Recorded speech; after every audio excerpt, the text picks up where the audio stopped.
Hi friends, இன்னைக்கு ஒரு healthier version of brownie எப்படி பண்ணுறதுன்னு பார்க்கலாம். இன்னைக்கு ஸ்வீட் பொட்டேட்டோ வச்சு ப்ரௌனி பண்ண போகிறோம். அதுக்கு ஃபஸ்ட்டு நம்ம டார்க் சாக்லேட், நான் இன்னைக்கு வேன் ஹவுடன் பிராண்டோட சாக்லேட் தான் டார்க் சாக்லேட் எடுத்திருக்கேன். 250 கிராம் சாக்லேட் எடுத்திருக்கேன். 100 கிராம்ஸ் அளவுக்கு பட்டர் எடுத்திருக்கேன். பட்டர் ஃப்ரீஸ்டு ஸ்டேட்டில் இருக்கனால கொஞ்சம் கொஞ்சமாக எடுத்துகிட்ருக்கேன். இதில் வந்துட்டு 150 அளவுக்கு 150 கிராம்ஸ் அளவுக்கு ப்ரௌன் சுகரும் நாட்டு சர்க்கரை 100 கிராம்ஸ் அளவுக்கு ஒயிட் சுகர் எடுத்திருக்கேன். ரெண்டும் பிளெண்ட் பண்ணி பார்த்தேன். பட் வந்து இந்த பிளெண்டரில் சரியாக பிளெண்ட் ஆகலை. சரி, கடைசியாக மிக்ஸ் பண்ணிக்கலான்னு சொல்லிட்டு அதை ப்ளோவில் சேர்த்துட்டேன். ஏற்கனவே மசிச்சு வச்சுருக்க சக்கரவள்ளி கிழங்க சேர்த்துக்கிறேன். இதில் 4 முட்டை சேர்த்துக்கிறேன்.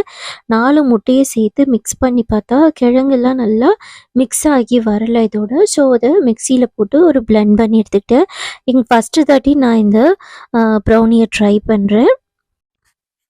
டேஸ்ட் வந்து உண்மையிலேயே நல்லா தான் இருந்தது. பட் நம்ம யூஸ்வலாக மைதாவில் பண்ணுற ப்ரௌனி மாதிரி இருந்தது. ஆனால் இல்லை, 80% அந்த மாதிரி தான் இருந்தது. பட் கொஞ்சம் டிஃப்ரென்ஸ் தெரிஞ்சது. ஏன்னா நம்ம இதில் கோதுமை மாவு சேர்த்துருக்கோம். அதே மாதிரி சக்கரவள்ளி கிழங்கு சேர்த்துருக்கனால அந்த அளவுக்கு டெக்ஸ்சர் வரல, கொஞ்சம் டெக்ஸ்சர் கம்மியாக தான் இருந்தது. இப்போ 1/4 கப் அளவுக்கு கொக்கோ பவுடர் சேர்த்துக்கிறேன். அது சலிச்சதுக்கப்புறமா கோதுமை மாவு 1/2 கப் சேர்த்துக்கிறேன். இது நல்லா மிக்ஸ் பண்ணி எடுத்துக்கலாம். ஏற்கனவே நம்ம மெஷர் பண்ணினோம் இல்லைங்களா, டார்க் சாக்லேட் அண்டு பட்டர், இது ரெண்டையும் சேர்த்து டபுள் பாயிலிங் மெத்தடில் மெல்ட் பண்ணி எடுத்துக்கணும். அந்த மெல்ட் பண்ணின சாக்லேட் மிக்ஸை வந்து இதோட ஆட் பண்ணிக்கிறேன். இப்போ சாக்லேட்டை ஃபுல்லாக இந்த பேட்டரோடு சேர்த்து நல்லா மிக்ஸ் பண்ணி எடுத்துக்கணும். Cut and fold method use பண்ணி நல்லா மிக்ஸ் பண்ணி எடுத்துக்கலாம். இப்போ ரெடி பண்ண பேட்டரை 11x9 இன்ச் இருக்கிற ரெக்டாங்குலர் டின்னில் நான் மாற்றிக்கிறேன். ட்ரான்ஸ்ஃபர் பண்ணிவிட்டு அதை நல்லா லெவலப் பண்ணிக்கலாம். லெவலப் பண்ணிவிட்டு ஒரு அவனில் வச்சு 170 டிகிரி செல்சியஸில் 40 மினிட்ஸ் பேக் பண்ணி எடுக்கலாம். இது கொஞ்சம் ஸ்லோவாக தான் பேக் ஆகும். டேஸ்ட்டை இன்னும் கொஞ்சம் என்ஹான்ஸ் பண்ணுறதுக்கு மேலே சாக்லேட் பீசஸ் வைக்கிறேன்.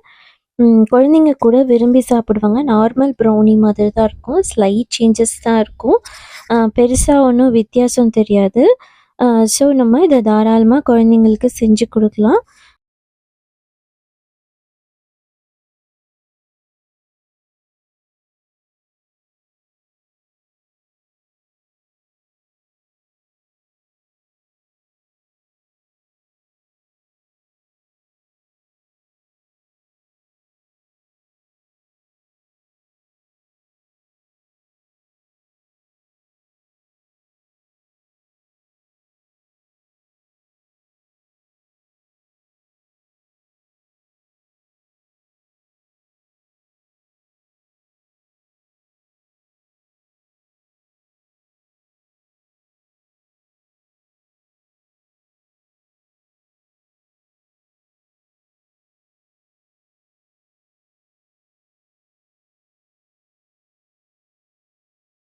அடுத்த ஒரு வீடியோவில் மீட் பண்ணலாம். நன்றி, வணக்கம். இந்த வீடியோ உங்களுக்கு பிடிச்சிருந்ததுன்னா சேனலை சப்ஸ்கிரைப் பண்ணிக்கோங்க.